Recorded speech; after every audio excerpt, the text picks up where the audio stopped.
Okay.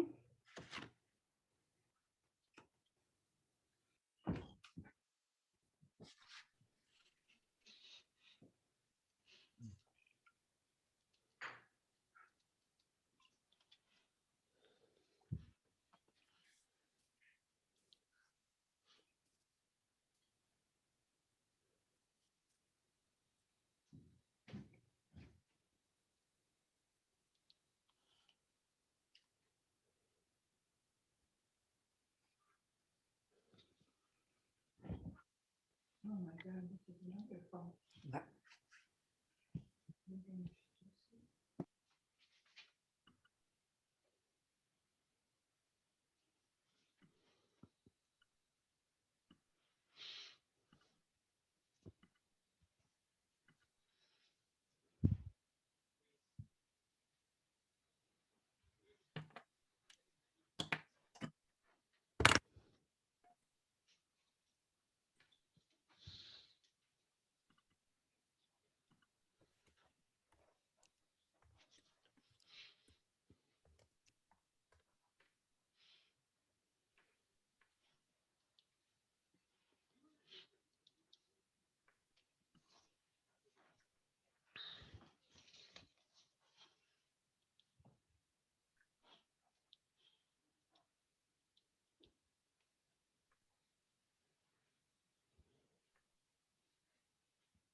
Hey, honey, I'm in this webinar.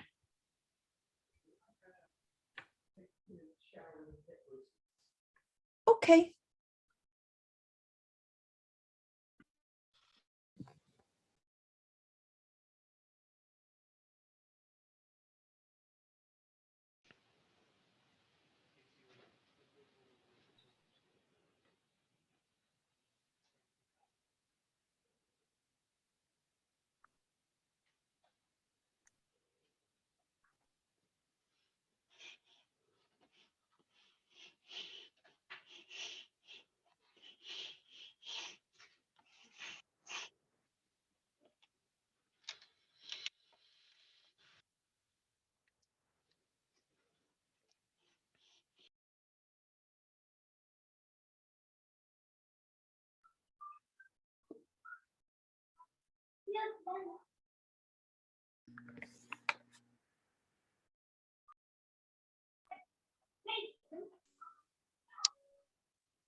Okay, good afternoon to everybody.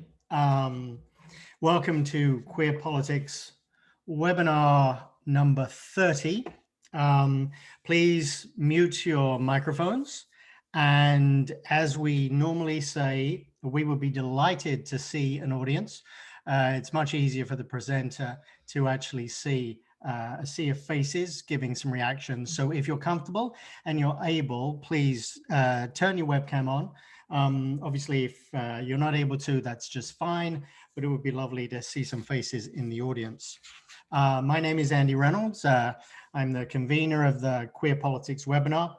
And this is our 30th, as I've said, and we have in the past had subjects around political science, economics, sociology, history, geography, and today we're going to do some space and design and architecture, which is very exciting, a new strand of investigation and research for us. And to that end, I am very excited to welcome Pippa Catterall, who is our presenter today. Just before I introduce Pippa, let me remind you that if you have a question or a comment for Pippa in the second half of the presentation, please send me a note in the chat room to just say that you want to ask a question. You don't have to tell me what the question is, just let me know that you want to be on the list, and then I will introduce people in the second half of the hour to ask questions and comments about Pippa's research. So Pippa Catterall right now is a professor at the University of Westminster, professor of history, and as many of you know, is a longtime leader in the study of contemporary British history, and was director of the Institute of Contemporary British History in the 1990s. Pippa was at Queen Mary University and then moved to the University of Westminster in 2012. Actually, in 1999, Pippa founded the journal National Identities, which she continues to edit to this day. And of relevance to today's talk is a member of the London Historical Environments Forum, which is investigating a whole range of issues about the use of space, the design of space, of memory, of celebration of different people within society in Britain and beyond. So without further ado, let me welcome Pippa Catterall to present to us, and then please send me a message if you'd like to be part of the question session in the second half. So thank you, Pippa. Thank you very much, Andy. Thank you for that kind introduction. I should say that when I was at the Institute of Contemporary British History, that was in a different incarnation because, in case you can't tell, I'm trans. So I'm going to be talking about designing in diversity and queering public space. And I'm going to try and share my screen now. So hopefully you can all see that. I've got one slight trigger warning to give, I suppose, which is that on one of my slides, I have an image of a victim of transphobia. But hopefully that won't upset people. So what can we say about designing in diversity and queering authorised public space discourse? Well, as you may or may not have noticed, and I would hope with this audience you will have noticed, public space is not always, well, public. That it is frequently controlled by interests, either public bodies or private interests. It is owned by these bodies. It is policed by these bodies. It is licensed by these bodies. What you can do in these spaces is organized by these bodies.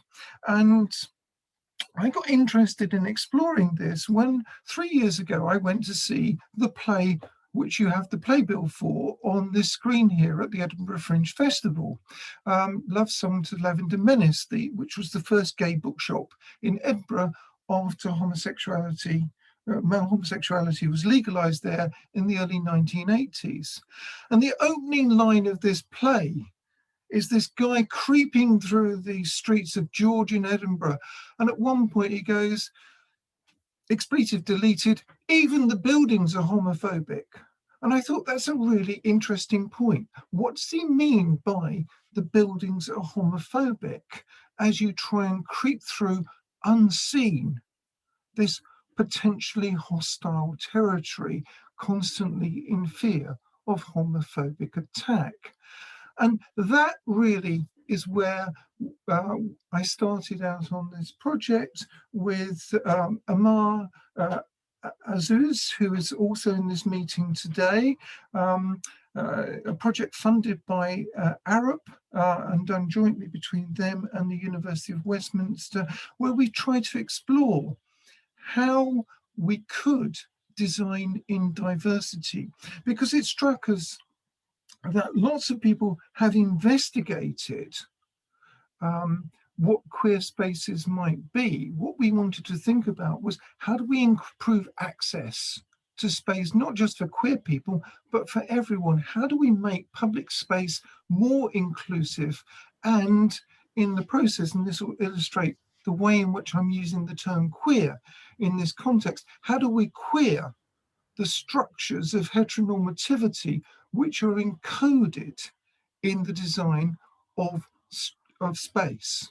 So I'm using queering in terms of structures as well as in terms of sexuality. Well, first, let's think about what is a space.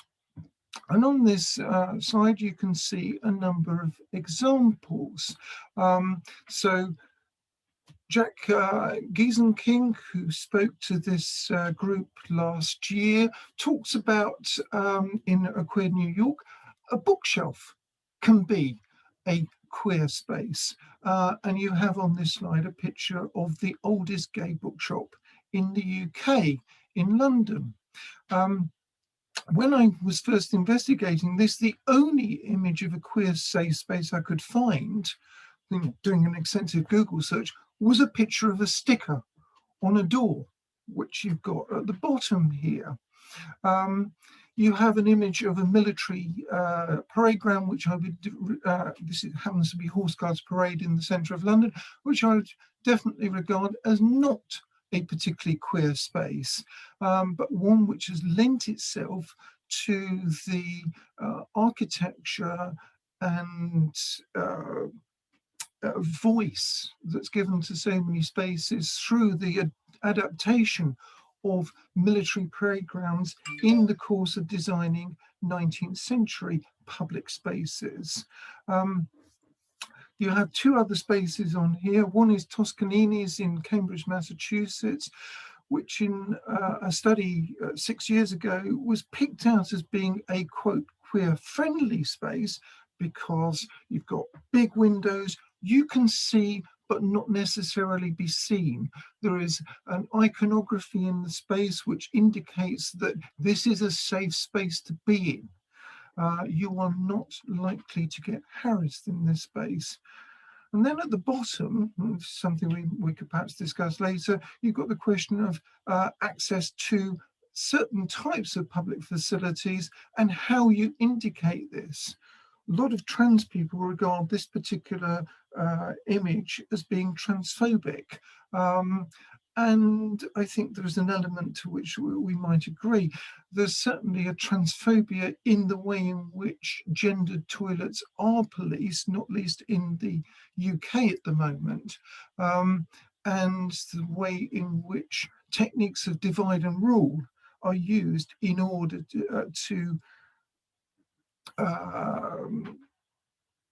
nominate out groups, to direct hostility towards over access to these scarce facilities because of neoliberal processes of funding facilities in public space. So we thought about space. Let's think about the gendering of space. Michael Frisch, in an article published in 2001, pictured here, talks about planning being a heterosexist project. In other words, planning encodes ideas about suburbs are places where you raise family.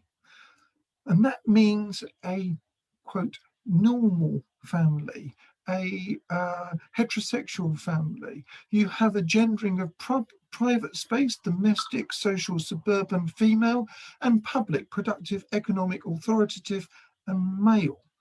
And the literature suggests that there are plenty of heterosexual spaces which are constructed around normative understandings of maleness and desire.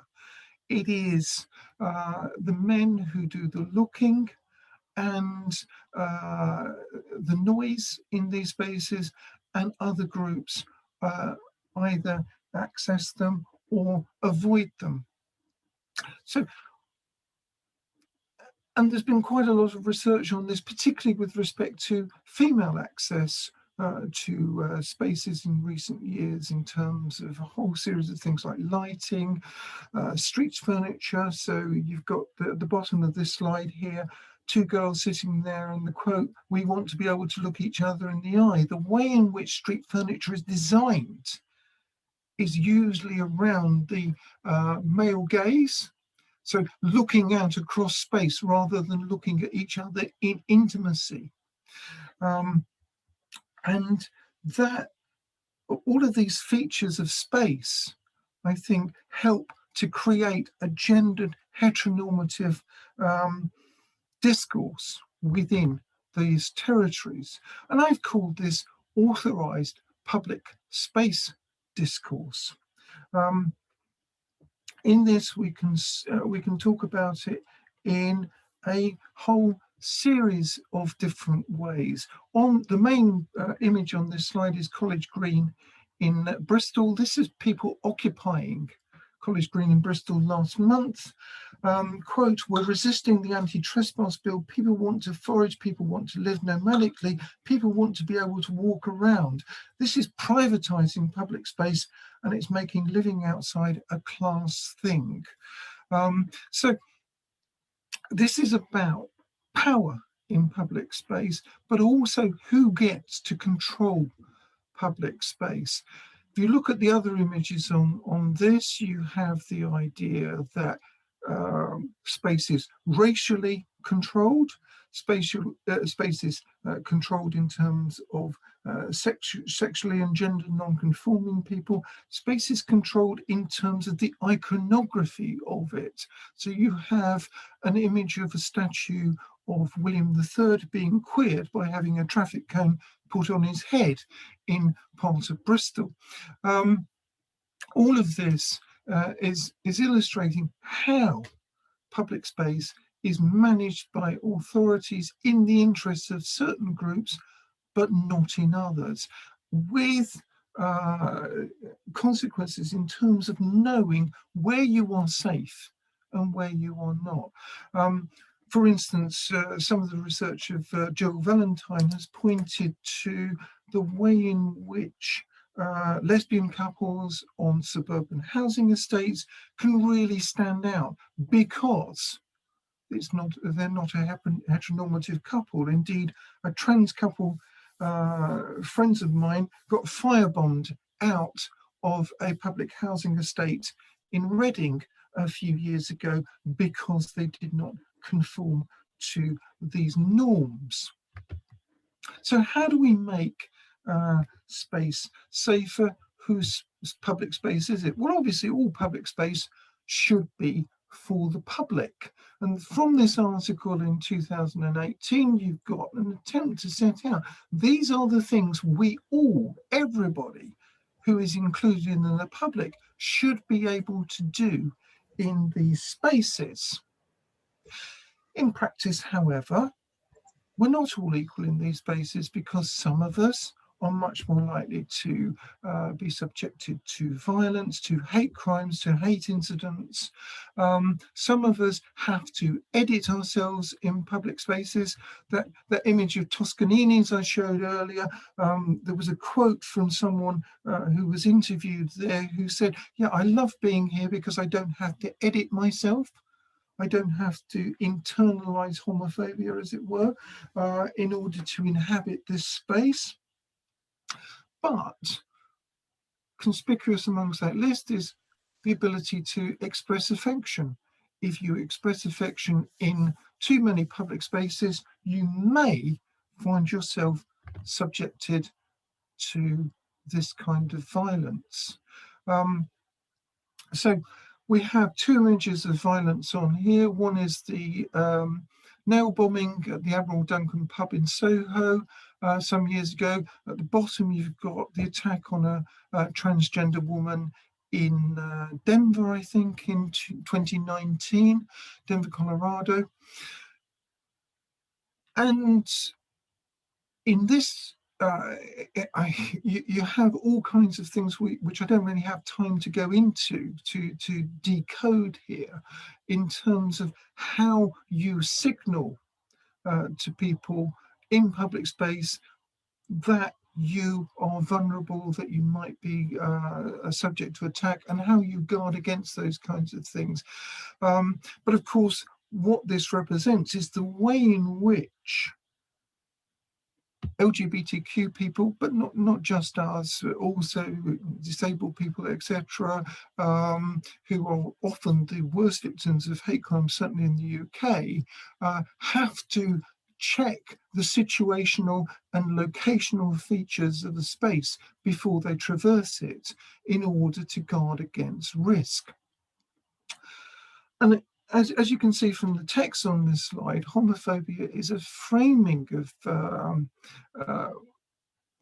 family values, of a natalist order, of people who do not conform as being a threat. If you look at research which came out in Denmark 3 years ago, Denmark, the first country to legalize gay marriage, and so on. 1/2 of all Danish people avoid openly holding hands for fear of violence. Lots of the people we've checked out have talked about there are spaces where you drop hands with your partner because you notice that this is a space where you are likely to come under attack. Interestingly, some of these are in immigrant areas. So immigrant areas can be quite, if you like, queer-friendly places or queer-inclusive spaces, but they can also be spaces where, because of the masculinist assumptions of the host community, also inculcate hypermasculinity, as you see with the quotation from Paris on this slide here.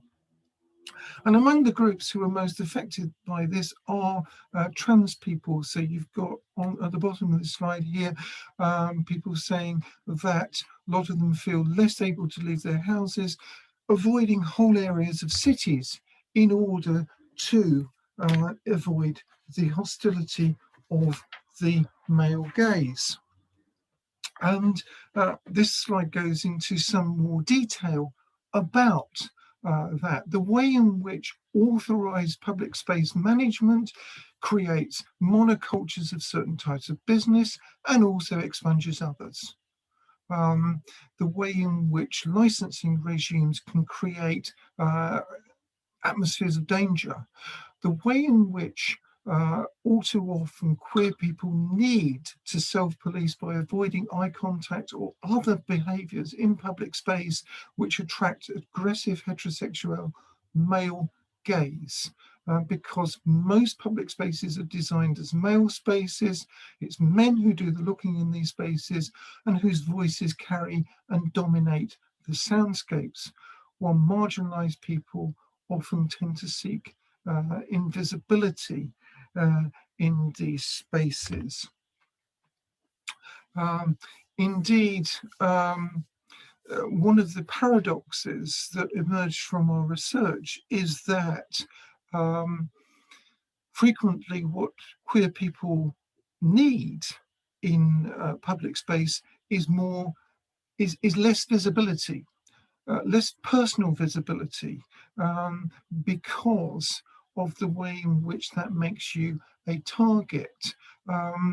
And whilst at the same time, queers also need more visibility in terms of diversity, in terms of representation, in terms of undermining a heteronormative reading of space, not just temporarily. So this is the National Mall in Washington, of course, with all the quotes which were laid down in commemoration of AIDS victims a few years ago, but more permanently to encode our space within the history and nature of our cities.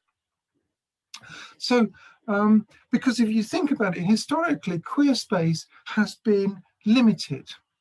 Queer spaces have been places where you can cruise. You have one of the images here is of Durndon Downs, just outside Bristol, which features an area which goes by the euphemism fucking grove. No prizes for guessing what goes on there. But of course, historically, if men having sex with men is illicit, then what else are you going to do? Where are you going to, quote, have sex? And of course, these spaces then get policed on grounds of, quote, public safety. So if you look at the centre, you've got Mary Curtis Park in Toronto, which is still being policed for cottaging and so on, this on grounds of public safety, despite the change in the laws governing access to such kinds of spaces. And of course, the other kind of image you've got here is of bars, gay bars, which you hope are not going to be subject to nail bomb attacks like the Admiral Duncan.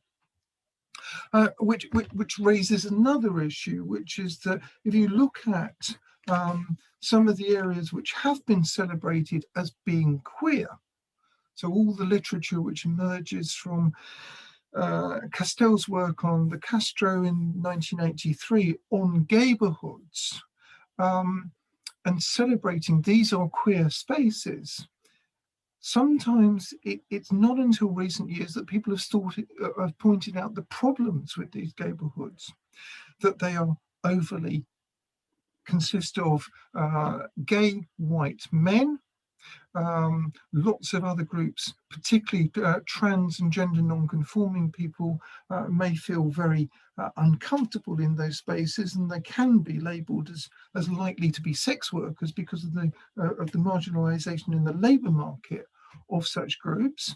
They are subject to income inequalities, they attract homophobia, hence the attack on the Admiral Duncan in Soho.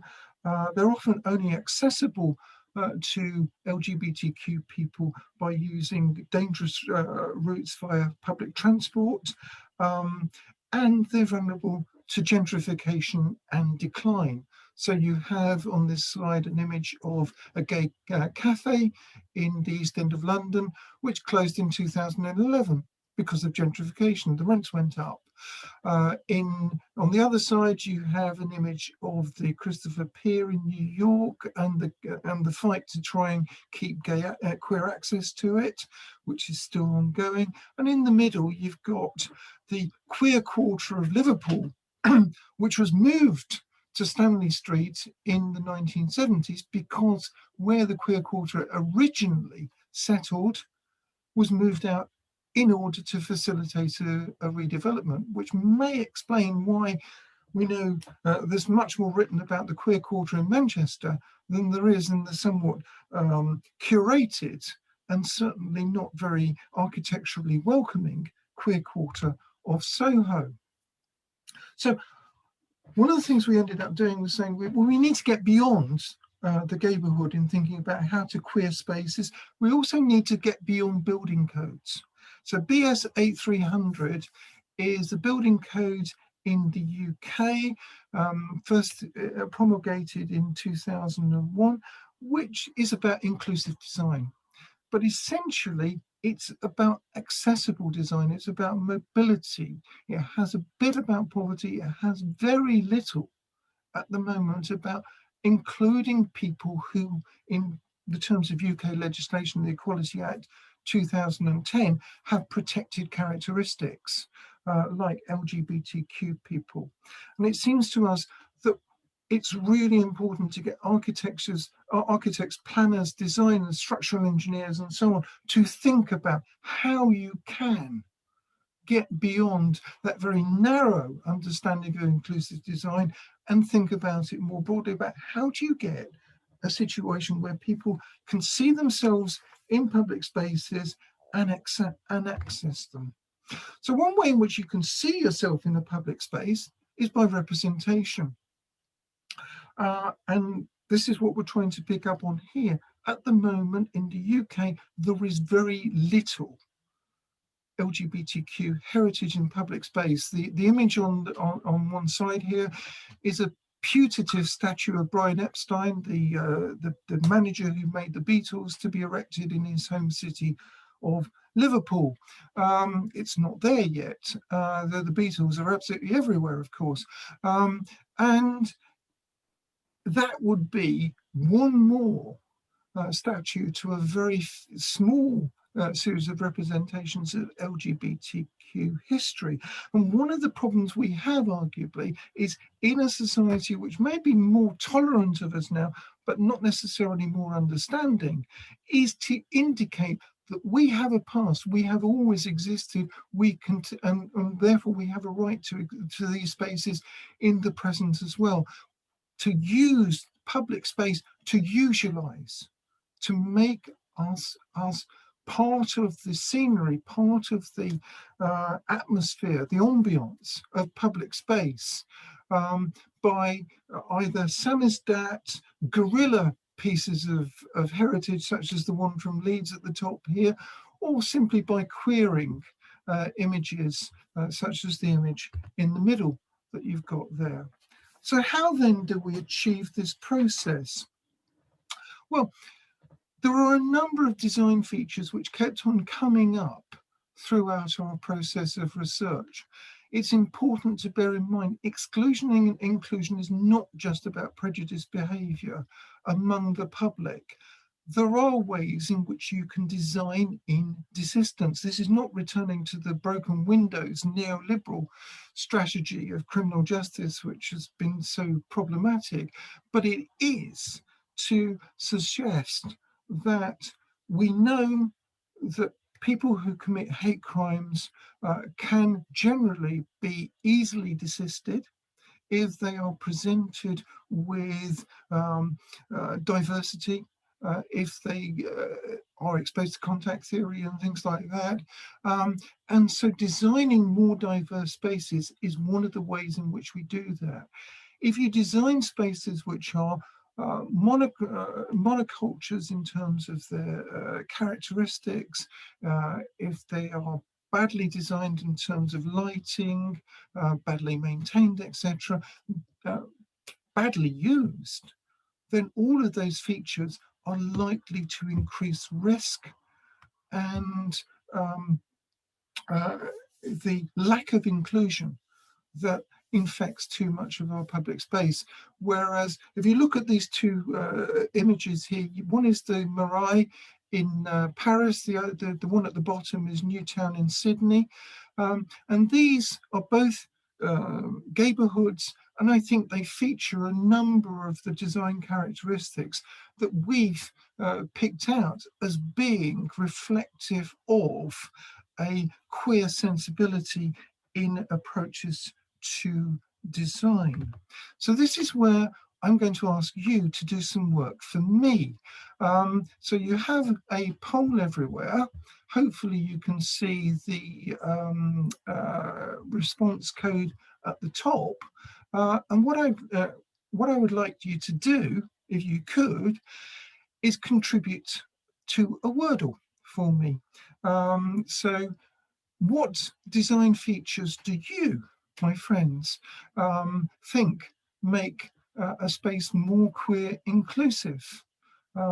So you have here an image of Newtown, Sydney, which clearly is the kind of place which attracts LGBTQ people. What would you see as being features which make these spaces more inclusive?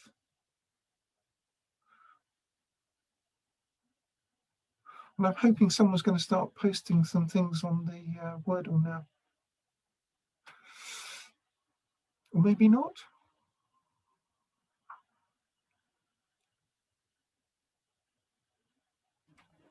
I think it just takes us a second to get in. I'm going to try and get in myself and give people a moment to do it too.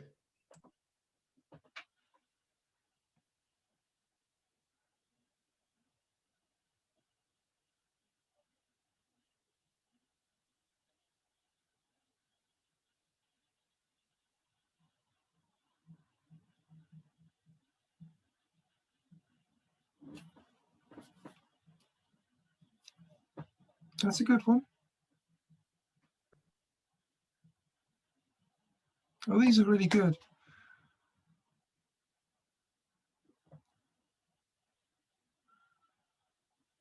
Yeah.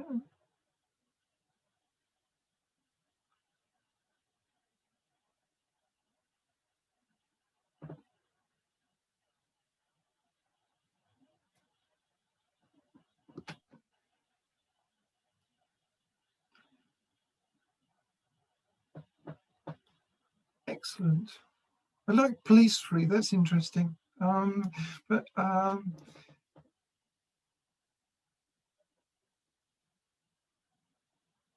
that's really good. Thank you. That's interesting what's been emphasized in that as well. And some of the things which have come out there have come out from previous times when we've done this exercise. Like flags have come up, light has come up, safety, of course. Policing hasn't come up before, but that's an interesting one. Ramps, yeah. So excellent. Okay, I think we'll be done now on that. So I will go on to my concluding remarks then. So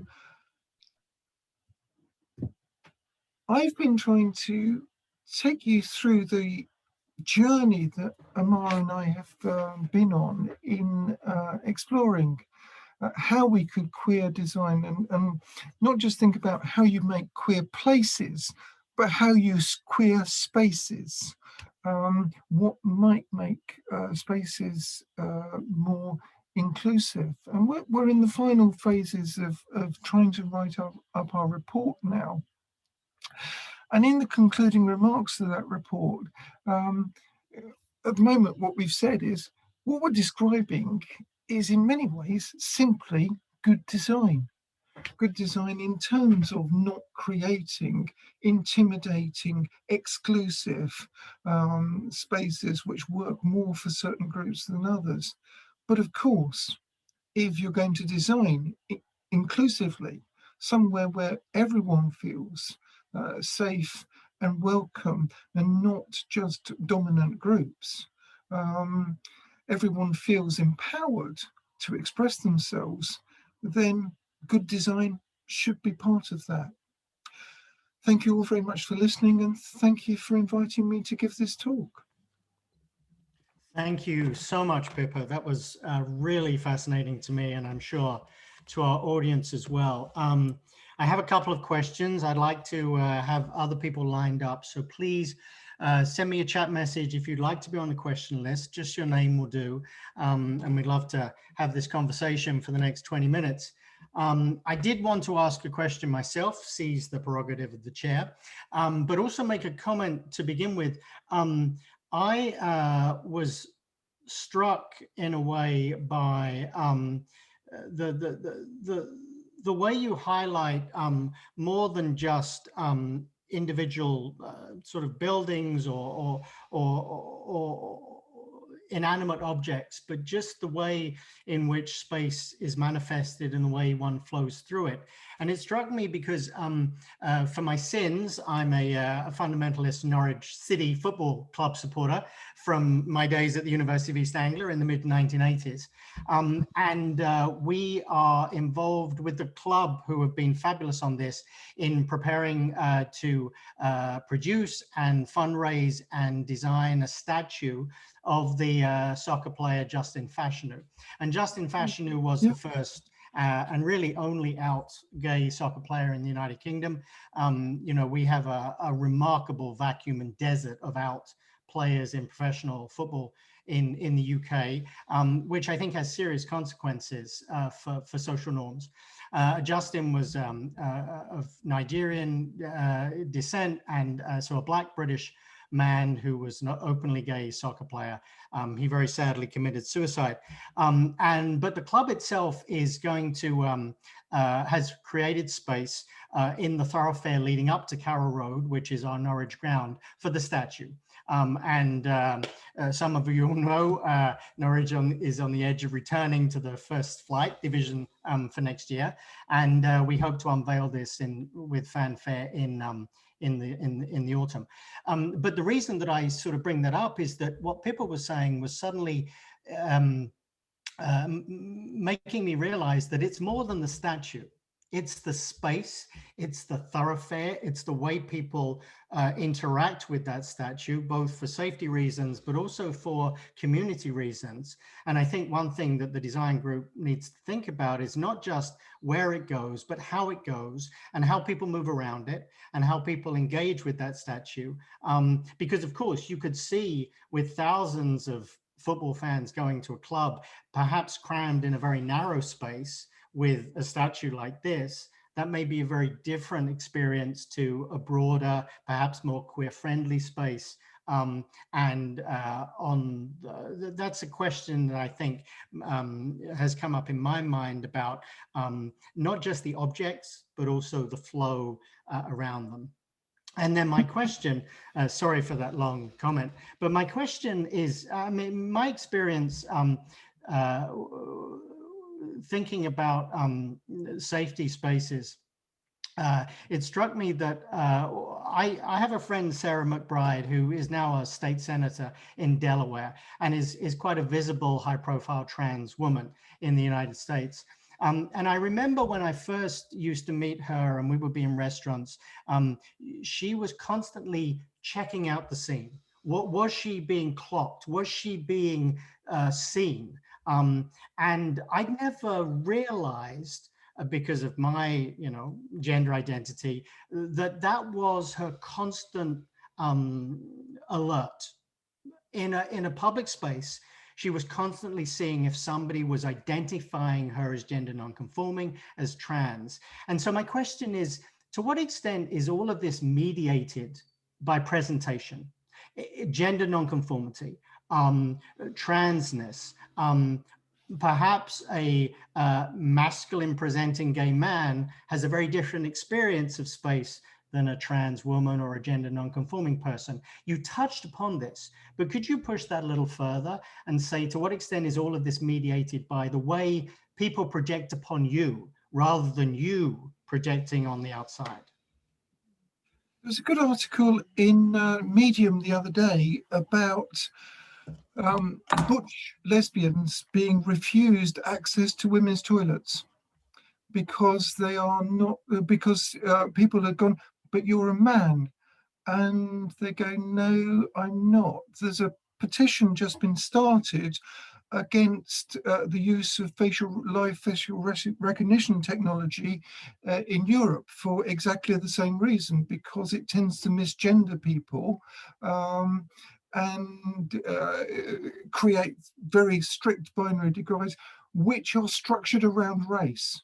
So facial recognition technology tends to use a white norm, and there is a tendency for African Americans, for instance, to be read as male, regardless of whatever gender they're presenting as or assigned.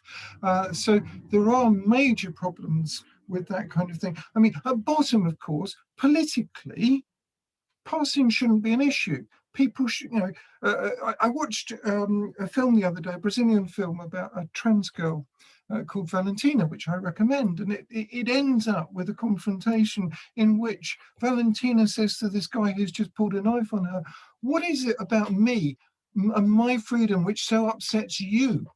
Why do you care? Why are you so invested in policing me or erasing me or occluding me?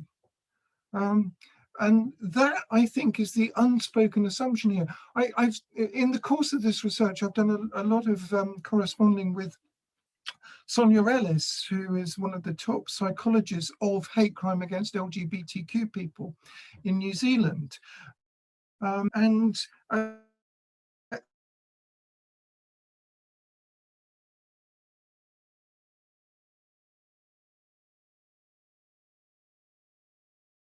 I research on why people perpetrate these crimes in the first place, or where they perpetrate these crimes in the first place.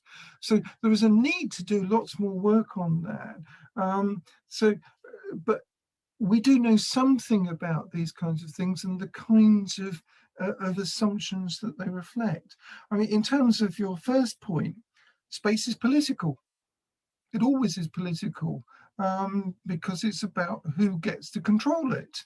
And in putting a statue of Justin Fashanu, you could have mentioned Gareth Thomas, the first rugby player to come out as gay, as well. In memorialising them, you're doing several important things. Firstly, queer people can recognise themselves in public space. Secondly, queer people can be recognised in public space. Thirdly, you are making a statement about this is authorised. We recognise these people. They exist, and they have a right to exist, and they have a right to this space. So if you look at some of the spaces where you do have queer memorials, they're tucked away in a corner. And any queerness is not mentioned at all. So it's kind of like, yeah, it's kind of happenstance of these kinds of things. Whereas for many people, I mean, for Virginia Woolf, for instance, queerness is actually part of her persona. It's really important. It's part of what she writes about. I mean, where does Orlando come from, if not from queerness? But she's tucked right in the corner of Tavistock Square, which is dominated by Gandhi. Okay, thank you. Let me call on Ari Voltman. Hey, thank you. Thanks so much, Andy, and thank you so much, Pippa, for this really inspiring and generative presentation. I'm really looking forward to where this goes. So, as a lawyer, when I hear the words public, I immediately think of, well, what is a public space? How do we define what is a public space as opposed to what is a private space? And throughout your presentation, I was triggered in a different way, in a positive way, about thinking about the various different ways that that the discourse that you're using thinks about publicness in a couple of different ways. So, for example, you talked about, so in law, we think of there's free speech law, which has different rules for what can and cannot be done in public spaces and quasi-public spaces. And you were talking a little bit about how actors can govern these so-called public spaces, right? Like a mall versus, standing on a stoop in Hyde Park and so forth. So there are important definitional elements here about what do you mean by a public space, which then makes me think, and you talked a little bit about this toward the end of your talk, about what you can and cannot do in public spaces, or what happens and does not happen in public spaces.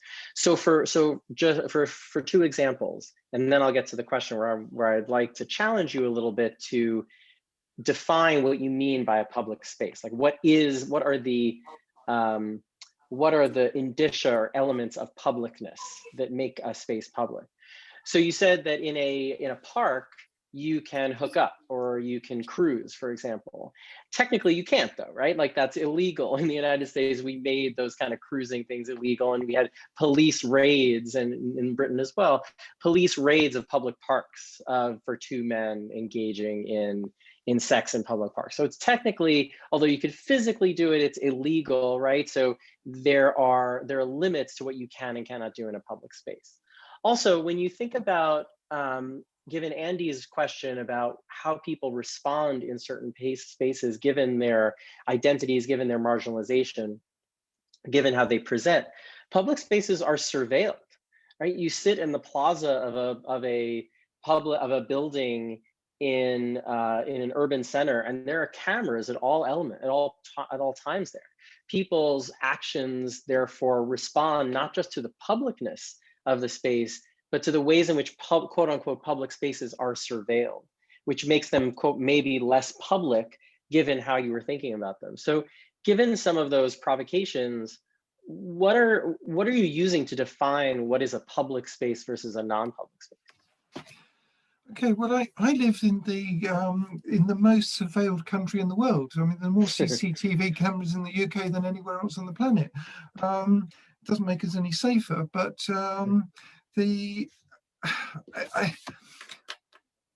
I suppose I was presenting public space as something which is contested. I was presenting it as a category, as a trope.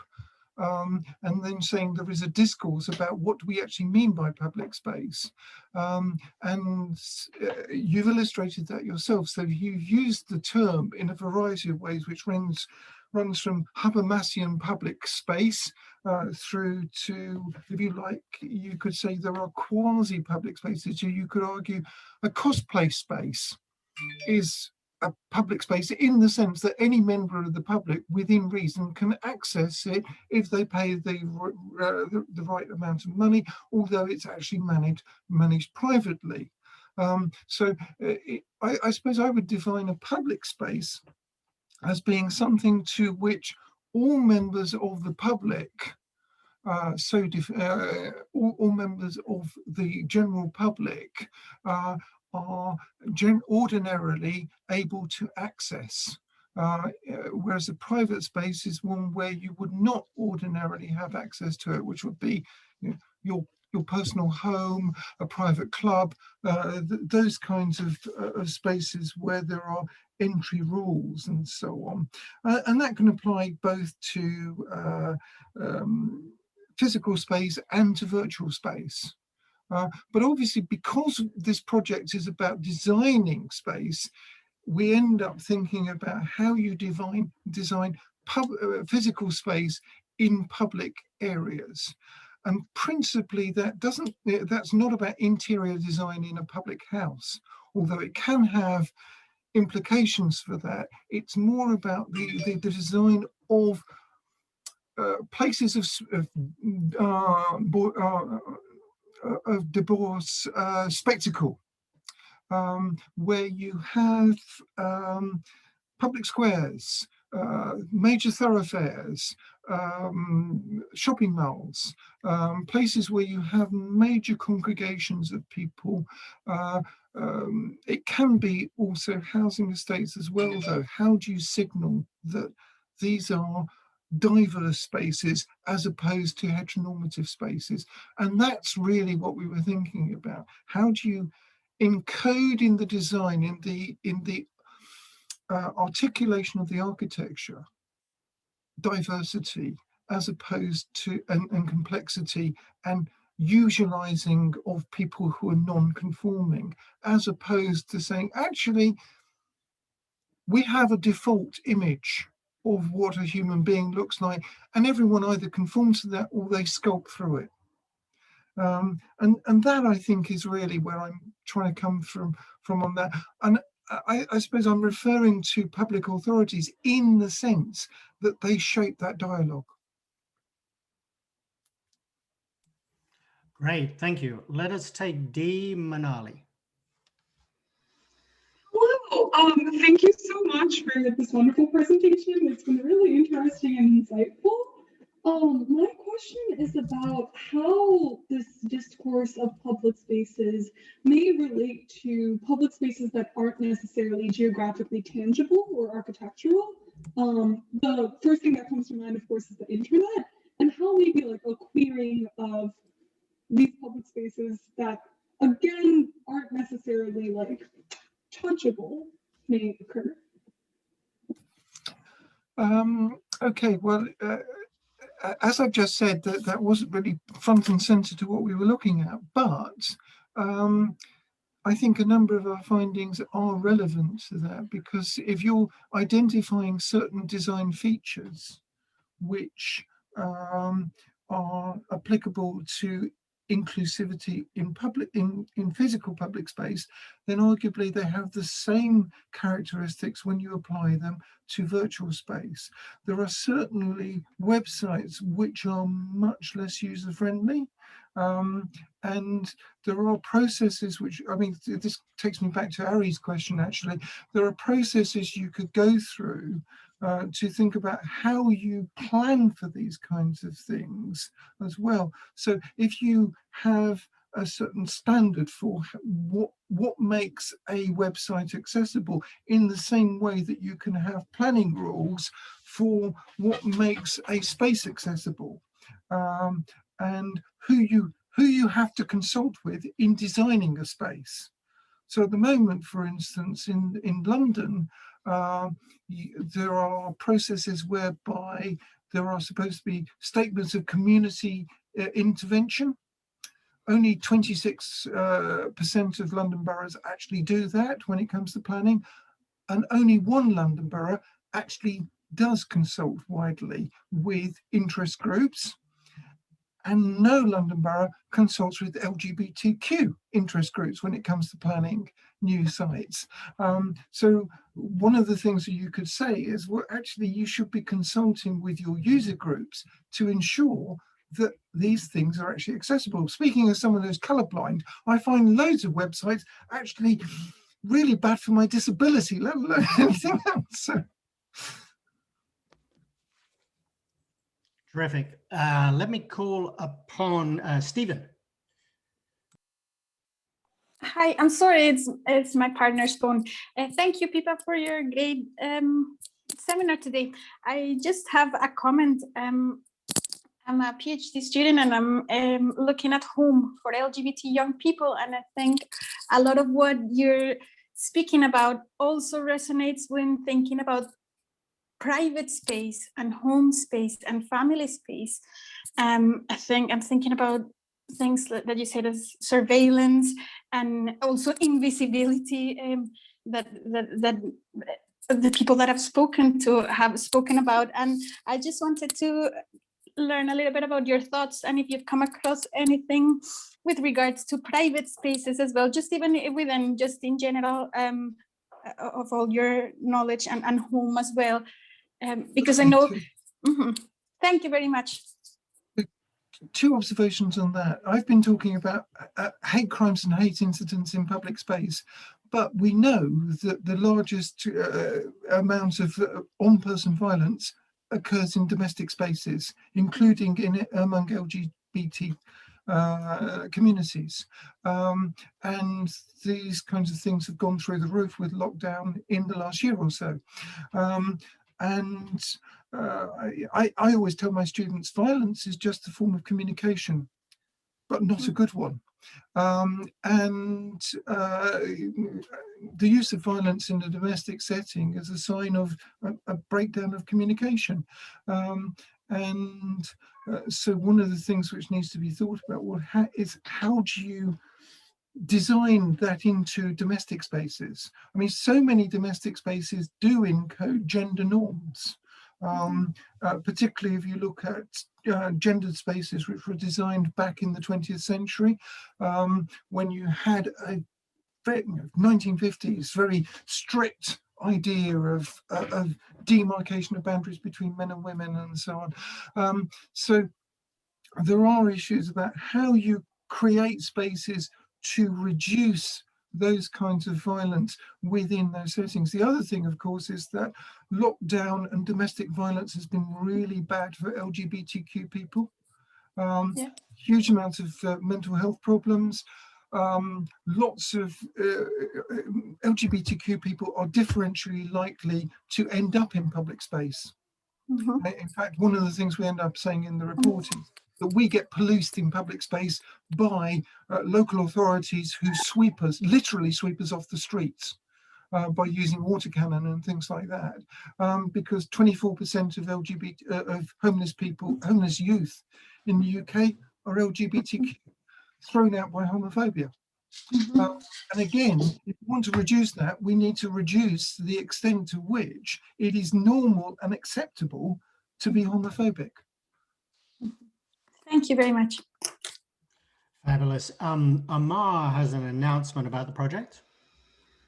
Hi, Pippa. Thanks for this. And hi, everyone. Just a self-marketing.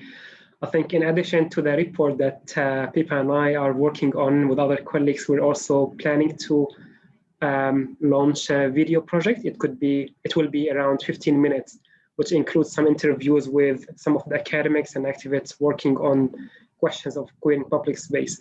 So if any of you is interested to watch it, I don't think we have access to your accounts. Just reach out to Pippa or myself. We'll be happy to send you a copy of it. It should be released maybe in 3-4 weeks, something like that. Thank you. Perfect. Thank you, Amar. And thank you so much, Pippa and the entire project team who've joined us today. And thank you so much for this fascinating presentation. And I think all of us are very excited to see how this develops. It's such an important question, an understudied question, a consequential question. But so having brilliant minds turn to it, I think is really exciting. I should announce, and I apologize in advance for butchering this name, Rasa Kamaoskait will be presenting to us next week on gay life and politics in Lithuania, which we're very excited about. We will have a few more panels over the next few weeks before the middle of May. We do have a panel of out women, bisexual, pansexual parliamentarians, which right now includes 7 parliamentarians from New Zealand, from Ireland, from the United States and the United Kingdom, and recently elected in the Netherlands, which will be fascinating. And then at the end of April, we're going to have a more sort of internal navel gazing exercise where we have a panel talking about LGBTQ scholars and LGBTQ scholarship within the academy, within the social sciences largely, and about its position, its place, and what needs to be done to create safer space for scholarship and support in the academy as well. So thank you all for joining us today. Thank you again, Pippa. We will see you next Thursday for a discussion about Lithuania, skipping around the world. And if anybody wants to contact our presenters at any time, then either find them directly or send me a message and I can put you in touch. So keep well, keep safe, and we will see you next Thursday. Goodbye. Thank you, everyone. Thank you.